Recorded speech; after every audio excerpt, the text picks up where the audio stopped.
You're too smart for this. That sentence can follow you for years. Teachers say it. Parents say it. Because they can see the intelligence. Sometimes you say it to yourself. They can see the ideas, the vocabulary, the creativity, the ability to understand something complicated faster than everyone else. And then you fail the class, miss the assignment, forget the project, lose the worksheet, bomb the test you knew the answers to, and everybody looks confused, including you. Because if you're that smart, why is this so hard? Today, we need to talk about what happens when giftedness and struggle live in the same person. This is Wisdom from the Porch with GP. I woke up this morning with a hoarse voice, if you can't tell, but I didn't want to cancel today's podcast. So, if I sound different, that's why. There's a term for this. Twice exceptional, sometimes shortened to 2E. It generally refers to someone who is gifted in one or more areas and also has a disability or neurodevelopmental differences that creates real challenges. ADHD, dyslexia, autism, learning disabilities, other differences that can affect how someone learns, organizes, communicates, or performs. And the strange thing about being twice exceptional is that one side can hide the other. A highly intelligent child may compensate for years. They understand enough in class that they don't have to study much. They can improvise. They can talk their way through things. They can finish a paper at the last possible second and still get a decent grade. So everybody thinks they're fine until the work gets harder, the structure disappears, the assignments get longer, the deadlines stack up, and suddenly intelligence is no longer enough to compensate. Now the missed work starts showing. The inconsistency starts showing. The exhaustion starts showing. And the response is often, you're not applying yourself. You are lazy.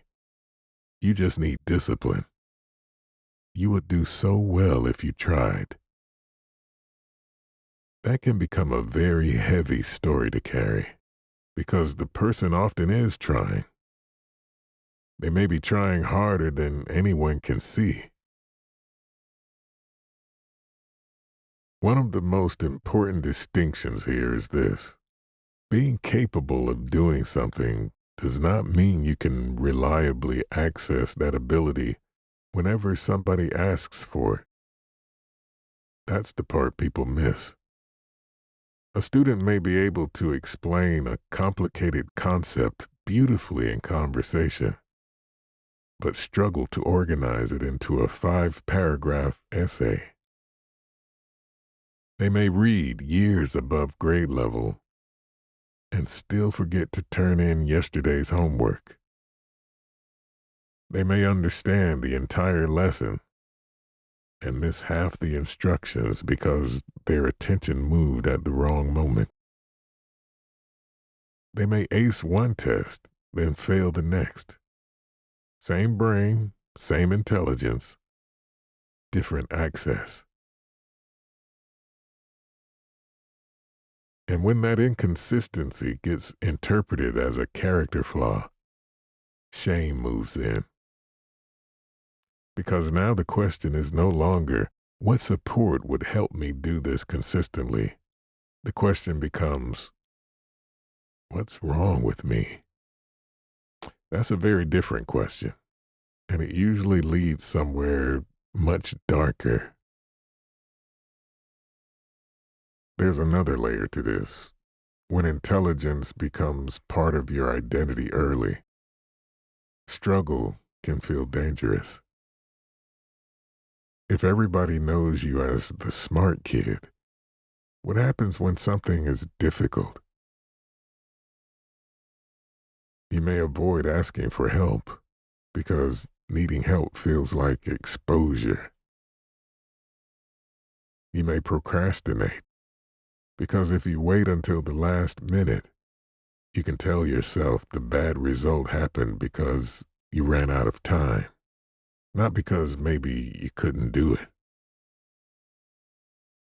You may avoid challenges completely because being naturally good at something feels safer than discovering where your limits are. And sometimes perfectionism grows right beside giftedness.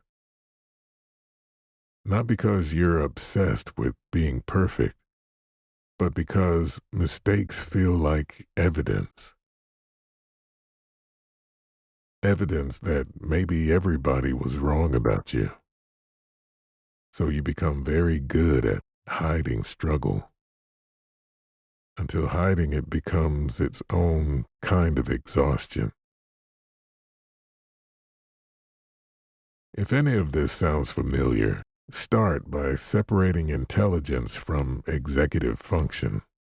Knowing what to do and reliably organizing yourself to do it are not the same skill. Second, stop using your best performance as proof of what you should be able to do every day. That's one of the cruelest comparisons gifted neurodivergent people make. Well, I did it perfectly that one time.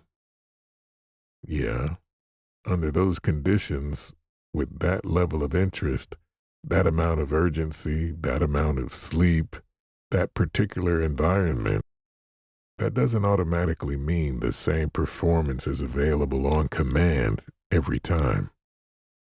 Third, externalize what you can.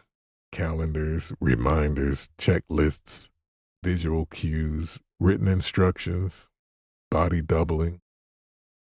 Breaking large assignments into smaller, visible steps. Those aren't shortcuts, they're supports. Fourth, learn the conditions where your brain works best. Do you need quiet, movement, music, a deadline, somebody nearby, a clear starting point, fewer choices, more structure? The goal is not to force your brain into somebody else's system. The goal is to understand the conditions that make your brain more usable. Maybe school was a long time ago, but the story didn't stay there. Maybe now it sounds like you have so much potential. You're brilliant, but inconsistent. You could do so much more. Maybe you can create something extraordinary, but can't answer the email. Maybe you can solve a crisis for everybody else, but your own paperwork sits untouched for 3 months. Maybe people see what you're capable of, and you spend your life wondering why you can't access that version of yourself more often. That doesn't make your ability fake. It doesn't make the struggle fake either. Both can be true. You can be genuinely gifted and genuinely need support.